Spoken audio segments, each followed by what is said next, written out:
Albert Einstein famously remarked in a conversation with Werner Heisenberg, he said, you know, in the West we've built a beautiful ship and in it has all the comforts.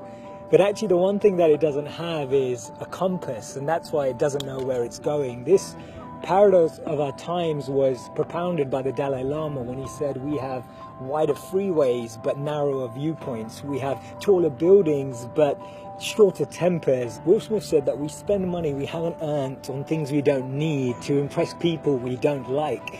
And it's phenomenal how the same technology that brings us close to those who are far away takes us far away from the people that are actually close. 30 billion WhatsApp messages are sent per day, but 48% of people say that they feel lonelier in general.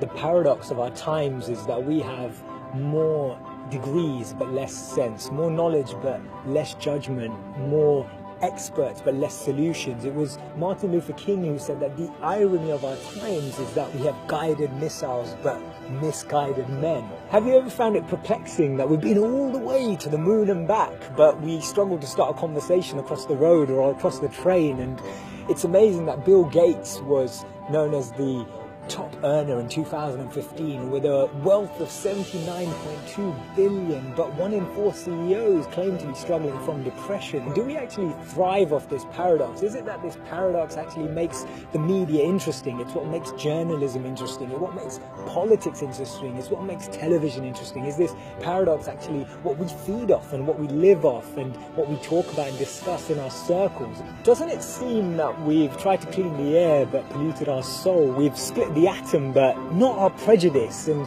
we're aiming for higher incomes but we have lower morals. So I'm hearing you ask, how do we bring a change? How do we dissect this paradox that exists in our lives? And it starts by us, each of us, pressing pause, pressing reset, and then pressing play again, taking a moment to become more conscious, taking a moment to become more aware, taking a moment to really reflect on the consequence, the implications of a misplaced word, of an unnecessary argument that we all know we didn't need to have, or to speak to someone just slightly differently, in a different tone, in a different voice, in a different empathy, with a different perspective, just to really connect with people on a different level. This thinking out loud started from Albert Einstein, and I'll track back to him when he actually said that the problems we have today can't be solved with the same thinking we used when we once created them. So actually we need to research alternative teachings. We need to deep down dig into those ancient books of wisdom. We need to go back to understanding if there's anything written in those creased pages of time that can actually reveal